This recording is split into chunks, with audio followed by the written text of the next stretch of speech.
ನಮಸ್ತೆ and welcome to bio studies and welcome to biopack series. ಈ biopack ಅಂದರೆ ಏನಂತ ನಾನು ಕಳೆದ ವಿಡಿಯೋದಲ್ಲಿ ಹೇಳಿದ್ದೆ. ಸೊ ಇವತ್ತಿನಿಂದ ಈ ವಿಡಿಯೋದಿಂದ ನಾವು ಬಯೋಪ್ಯಾಕನ್ನು ಸ್ಟಾರ್ಟ್ ಮಾಡ್ತಾ ಇದ್ದೀವಿ. ಆ್ಯಂಡ್ ಇನ್ ದಿಸ್ ವಿಡಿಯೋ ನಾನು ಸೆಲೆಕ್ಟ್ ಮಾಡಿರುವಂತಹ ಮೊದಲನೇ chapter molecular basis of inheritance. Because ಈ ಚಾಪ್ಟರ್ನಲ್ಲಿ ನಿಮಗೆ ಸಾಕಷ್ಟು ಸೈಂಟಿಸ್ಟ್ಗಳ ಹೆಸರಿದೆ, ಎಕ್ಸ್ಪೆರಿಮೆಂಟ್ಸ್ ಇದ್ದಾವೆ ಮತ್ತು ಲಾಂಗ್ ಆ್ಯಂಡ್ ಶಾರ್ಟ್ ಫಾರ್ಮ್ಸ್ ಇದ್ದಾವೆ. So first will start with quick ಆಗಿ ಸೈಂಟಿಸ್ಟ್ ಮತ್ತು ಎಕ್ಸ್ಪೆರಿಮೆಂಟ್ಸ್ ಯಾವ್ಯಾವ ಇದ್ದಾವೆ ಅಂತ ರಿವಿಷನ್ ಮಾಡಿಬಿಡೋಣ. ಸೊ ಫಸ್ಟ್ ಬರೋದು Griffith experiment. So Griffith experiment full name ಏನಾದರೂ ಕೇಳಿದರೆ ಫ್ರೆಡ್ರಿಕ್ ಗ್ರಿಫಿತ್ ಅಂತ. ಇವರು ಎದರ ಮೇಲೆ ಎಕ್ಸ್ಪೆರಿಮೆಂಟನ್ನು ಮಾಡಿದರು? ಸ್ಟೆಪ್ಟೋಕೋಕಸ್ ನಿಮೋನಿ ಎನ್ನುವಂತಹ ಒಂದು ಬ್ಯಾಕ್ಟೀರಿಯಾ, ನಿಮೋನಿಯಾನ ಕಾಸ್ ಮಾಡುವಂತಹ ಬ್ಯಾಕ್ಟೀರಿಯಾ. ಈ ಬ್ಯಾಕ್ಟೀರಿಯಾದಲ್ಲಿ ಎಸ್ ಸ್ಟ್ರೇನ್ ಮತ್ತು ಆರ್ ಸ್ಟ್ರೇನ್ ಅಂತ ನಾವು ಸ್ಟಡಿ ಮಾಡಿದ್ವಿ. Smooth and virulent, rough and non virulent ಅಂತ. ಸೊ ಈ ಎಕ್ಸ್ಪೆರಿಮೆಂಟಿಂದ ಬಂದಂತಹ ಎಂಡ್ ರಿಸಲ್ಟ್ ಯಾವುದು? ಟ್ರಾನ್ಸ್ಫಾರ್ಮಿಂಗ್ ಪ್ರಿನ್ಸಿಪಲ್ ಅನ್ನುವಂತಹ ಒಂದು ಕಾನ್ಸೆಪ್ಟು ಸಿಕ್ತು. What is this transforming principle? ಕ್ವಿಕ್ಕಾಗಿ ಹೇಳ್ಬಿಡ್ತೀನಿ. ಈ ಎಕ್ಸ್ಪೆರಿಮೆಂಟ್ ಮಾಡಬೇಕಾದ್ರೆ ಅವರು ಹೀಟ್ ಕಿಲ್ಡ್ ಎಸ್ ಸ್ಟ್ರೇನ್ ಏನಿದೆ, heat killed S strain plus ಈ ಆರ್ ಸ್ಟ್ರೇನ್, ಈ ಎರಡನ್ನೂ ಮೈಸ್ಗೆ ಇಂಜೆಕ್ಟ್ ಮಾಡಿದಾಗ ಆ ಮೈಸು ಸತ್ತೋಯಿತು. ಈ ಸ್ಮೂತ್ ಅಂತಂದರೆ ಏನು? ವೈರುಲೆಂಟ್ ಅಂದರೆ ನಿಮೋನಿಯಾನ ಕಾಸ್ ಮಾಡುತ್ತೆ. ಆರ್ ಅಂತಂದರೆ ನಾನ್ ವೈರುಲೆಂಟ್, ಅದು ನಿಮೋನಿಯಾನ ಕಾಸ್ ಮಾಡೋದಿಲ್ಲ. ಸೊ ಯಾಕೆ ಇಲ್ಲಿ ಮೈ ಸತ್ತು ಅಂತಂದರೆ, ಇಲ್ಲಿ ಸತ್ತೋಯಿತು ಅಂದರೆ ಈ ಹೀಟ್ ಕಿಲ್ಡ್ ಎಸ್ ಬ್ಯಾಕ್ಟೀರಿಯಾ ಏನಿದೆಯಲ್ಲ, ಇದರಿಂದ ಯಾವುದೋ ಒಂದು material something must have travelled ಅಥವಾ something must have transferred. S heat killed S ಇಂದ ಆರ್ ಸ್ಟ್ರೇನಿಗೆ ಏನೋ ಒಂದು ಟ್ರಾನ್ಸ್ಫರ್ ಆಗಿ ಈ ಆರ್ ಸ್ಟ್ರೇನನ್ನು ಮುಂದೆ ಎಸ್ ಸ್ಟ್ರೇನ್ ಆಗಿ ಕನ್ವರ್ಟ್ ಮಾಡಿದೆ.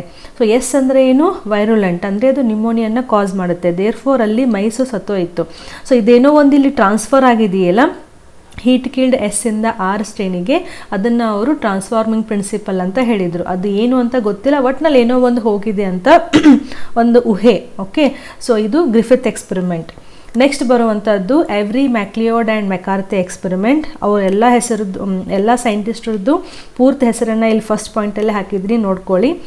ಈ ಎಕ್ಸ್ಪೆರಿಮೆಂಟಿಂದ ಬಂದಂತಹ ರಿಸಲ್ಟ್ ಯಾವುದು? Biochemical nature of transforming principle. ಈ ಎಕ್ಸ್ಪೆರಿಮೆಂಟ್ನಲ್ಲೂ ಕೂಡ ನಾವು R and S strain of ಬ್ಯಾಕ್ಟೀರಿಯಾನೇ ಅವರು ಬೇರೆ ಬೇರೆ ರೀತಿಯಲ್ಲಿ ಎಕ್ಸ್ಪೆರಿಮೆಂಟ್ ಮಾಡಿ ಕಲ್ಚರ್ ಮಾಡಿ ಅದರಿಂದ ಬಂದಂತಹ result. One thing you have to remember, Avery MacLeod ಮತ್ತು ಮೆಕಾರ್ಥೆ ಎಕ್ಸ್ಪೆರಿಮೆಂಟ್ ಯಾಕೆ ಬಂತು ಅಂತಂದರೆ, ಇಲ್ಲೇನು ನಾವು ಟ್ರಾನ್ಸ್ಫಾರ್ಮಿಂಗ್ ಪ್ರಿನ್ಸಿಪಲ್ ಅಂತ ಓದಿದ್ದೀವಲ್ಲ ಗ್ರಿಫಿತ್ ಎಕ್ಸ್ಪೆರಿಮೆಂಟಲ್ಲಿ. ಸೊ ಈ transforming principle whether it is a RNA or DNA ಅಥವಾ ಪ್ರೋಟೀನ್, ಸೊ ಈ ಮೂರಲ್ಲಿ ಯಾವುದಿರ್ಬೋದು ಅದು ಟ್ರಾನ್ಸ್ಫರ್ ಆಗಿರೋದು ಒಂದು ಎಸ್ ಇಂದ ಆರ್ಗೆ ಅಂತ ಕಂಡುಹಿಡಲಿಕ್ಕೆ ಈ ಎಕ್ಸ್ಪೆರಿಮೆಂಟನ್ನು ಮಾಡಿದರು. And what was the conclusion? ಆ biochemical nature of transforming principle ಅಂದರೆ ಅದು ಯಾವ ಕೆಮಿಕಲ್ ಇತ್ತು? ಅದು DNA ಆಗಿತ್ತು. So that is the end result of Avery MacLeod and McCarty experiment. ಇದ್ರ ನೆಕ್ಸ್ಟ್ ಬರುವಂಥದ್ದು Hershey and Chase experiment. Again very very important. Alfred Hershey and Martha Chase ಅನ್ನುವಂಥ ವಿಜ್ಞಾನಿಗಳು T2 ಬ್ಯಾಕ್ಟೀರಿಯೋಫೇಜ್ ಮೇಲೆ ಎಕ್ಸ್ಪೆರಿಮೆಂಟ್ ಮಾಡಿದರು. What is a bacteriophage? Very simple. This is nothing but a virus that affects a bacteria. Okay, so ಈ ಎಕ್ಸ್ಪೆರಿಮೆಂಟಿಂದ ಏನು ಗೊತ್ತಾಯಿತು? DNA is a genetic material ಅಂತ confirm ಆಗಿ prove ಆಯಿತು. ಸೊ ಈ ಮೂರು ಎಕ್ಸ್ಪೆರಿಮೆಂಟು ಯಾಕೆ ಬಂತು ಅಂತಂದರೆ, ನಾವೇನು ಹೆರಿಡಿಟಿ ಮಟೀರಿಯಲ್ ಅಂತ ಹೇಳ್ತೀವಲ್ಲ, ಅದು ಅಲ್ಟಿಮೇಟ್ಲಿ ಏನಿದೆ ಅಂತ ಕಂಡುಹಿಡಿಲಿಕ್ಕೆ. So Griffith experiment, Avery MacLeod and McCarty experiment, Hershey and Chase experiment, DNA is a genetic material ಅಂತ ಪ್ರೂವ್ ಮಾಡಲಿಕ್ಕೆ ಈ ಮೂರು ಎಕ್ಸ್ಪೆರಿಮೆಂಟನ್ನು ಕೊಟ್ಟಿದ್ದಾರೆ. ಓಕೆ, ನೆಕ್ಸ್ಟ್ ಬರುವಂಥದ್ದು ಎರಡು ಎಕ್ಸ್ಪೆರಿಮೆಂಟ್. ಯಾವ್ಯಾವುದು? ಒಂದು ಮಿಸಲ್ಸನ್ ಆ್ಯಂಡ್ ಸ್ಟಾಲ್ ಎಕ್ಸ್ಪೆರಿಮೆಂಟ್ ಮತ್ತು ಇನ್ನೊಂದು ಟೇಲರ್ ಎಕ್ಸ್ಪೆರಿಮೆಂಟ್. ಮಿಸಲ್ಸನ್ ಸ್ಟಾಲ್ ಎಕ್ಸ್ಪೆರಿಮೆಂಟಲ್ಲಿ they worked on E. coli in a medium containing NH4Cl.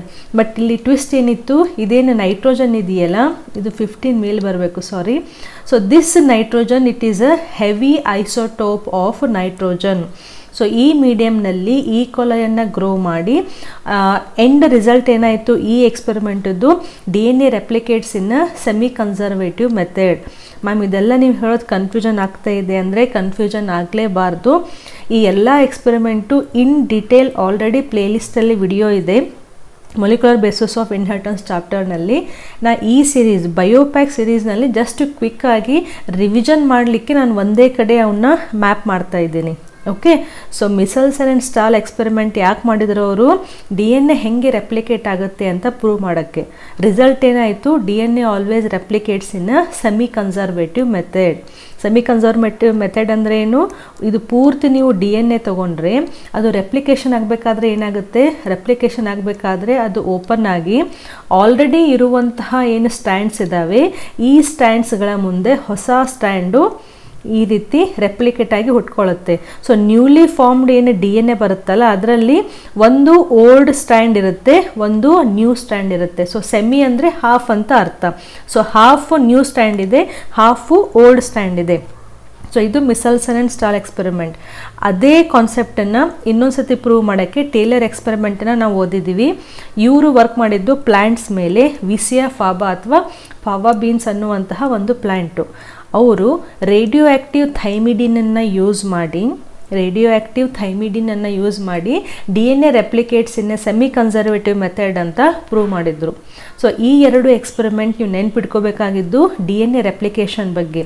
First 3 experiment DNA is A genetic material ಅಂತ ಪ್ರೂವ್ ಮಾಡೋದ್ರ ಬಗ್ಗೆ, ಗೊತ್ತಾಯ್ತಾ? ಸೊ ಇದು 3ರದ್ದು ಒಂದು ಸೆಟ್ಟು, ಇದು 2ರದ್ದು ಒಂದು set. Meselson and Stahl experiment plus Taylor experiment to prove DNA replicates in a semi conservative method. Next ಬರುವಂತಹ ಕಂಟಿನ್ಯೂಸ್ ಆಗಿ ಒಂದೇ ಕಾನ್ಸೆಪ್ಟ್ ಮೇಲೆ 4 ಸೈಂಟಿಸ್ಟ್ಗಳ ಹೆಸರು. ಫಸ್ಟ್ ಯಾರು?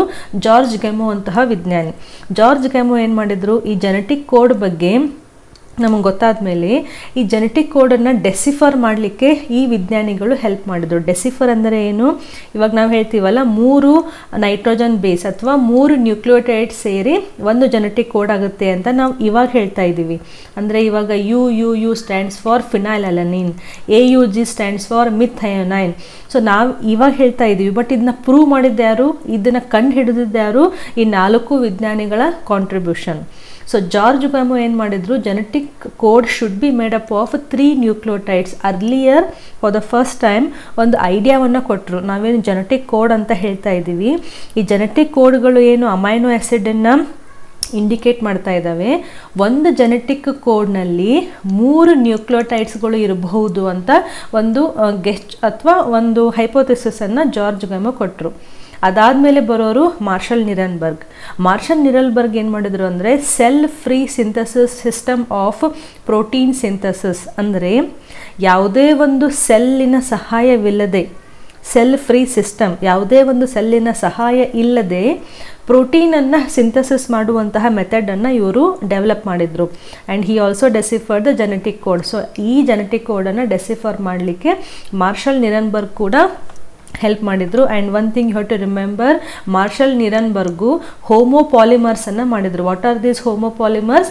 ಒಂದೇ ನ್ಯೂಕ್ಲಿಯೋಟೈಡು ಕಂಟಿನ್ಯೂಯಸ್ ಆಗಿ ಈ ರೀತಿ ಪೂರ್ತಿಯಾಗಿ ಇದು ಒಂದು ಪಾಲಿಮರ್ ಚೈನ್ ಇದು. ಸೊ ಇಲ್ಲಿ ಯುರಾಸಿಲನ್ನು ಹೊಂದಿರುವಂತಹ ನ್ಯೂಕ್ಲಿಯೋಟೈಡು ಕಂಟಿನ್ಯೂಯಸ್ ಆಗಿ ಜಾಯಿನ್ ಆಗ್ತಾ ಹೋಗಿದೆ. ಆ್ಯಂಡ್ ಇದನ್ನು ಪ್ರೂವ್ ಮಾಡ್ತಾ ಇವರು ಹೋಮೋಪಾಲಿಮರ್ಸನ್ನು ಮಾಡಿ UU ಅಂದರೆ ಒಂದು ಅಮೈನೋ ಆ್ಯಸಿಡ್ಡು, ಅದೇ ರೀತಿ ಇವಾಗ UU ಅಂದರೆ ಫಿನೈಲ್ ಅಲನಿನ್ ಅಂತ ನಮ್ಗೆ ಗೊತ್ತಾಗಿದೆ.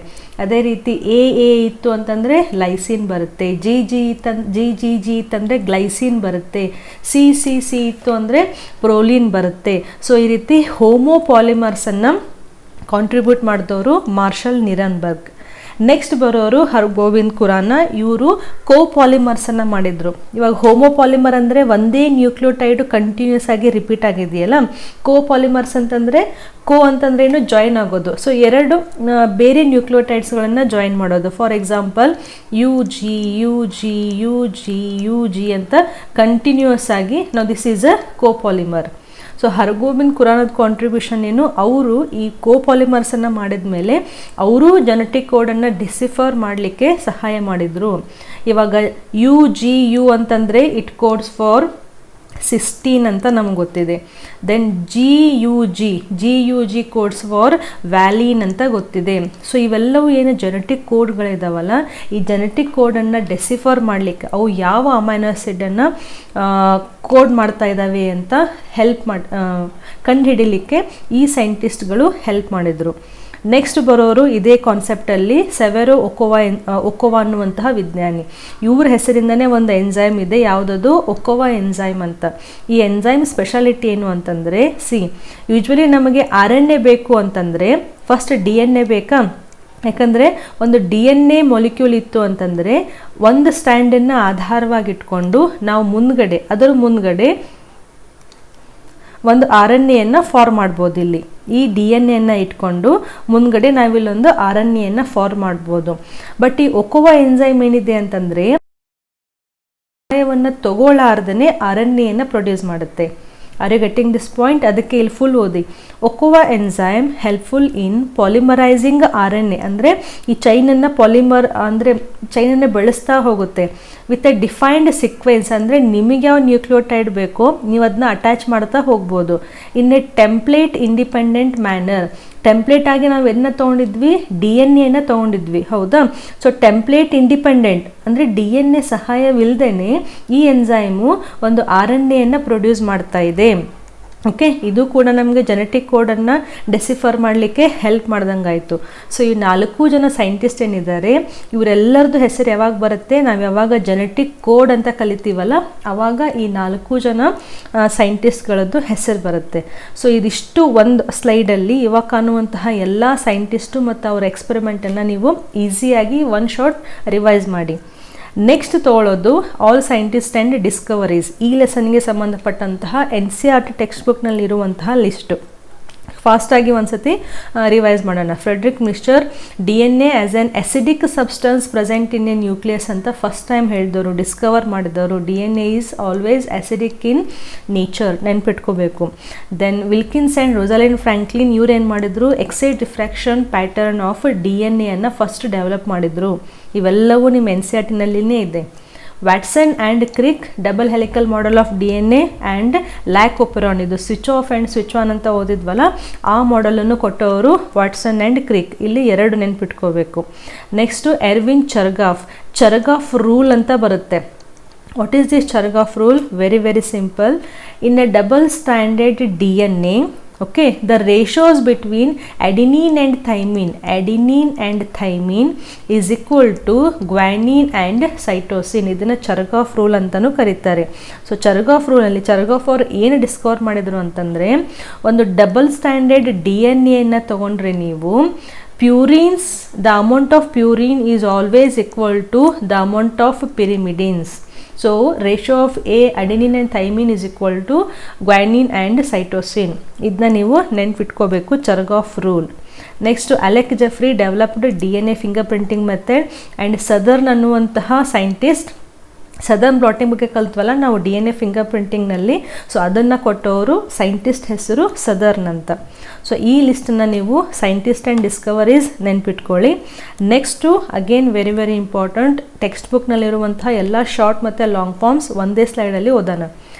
NHP ಅಂತಂದರೆ non histone protein. Okay, RNAs ಅಂತಂದರೆ RNA ಡೈಜೆಸ್ಟಿಂಗ್ ಎಂಜೈಮ್ಸ್, ಇದು ಎಂಜೈಮ್ ಹೆಸರು. CSCl ಅಂತಂದರೆ ಸೀಸಿಯಂ ಕ್ಲೋರೈಡ್ ಎಲ್ಲಿ ಯೂಸ್ ಮಾಡಿದ್ವಿ? ಡೆನ್ಸಿಟಿ ಗ್ರೇಡಿಯಂಟ್ ಸೆಂಟ್ರಿಫಿಕೇಷನ್ನಲ್ಲಿ ಇದನ್ನ ನಾವು ಯೂಸ್ ಮಾಡಿದ್ವಿ.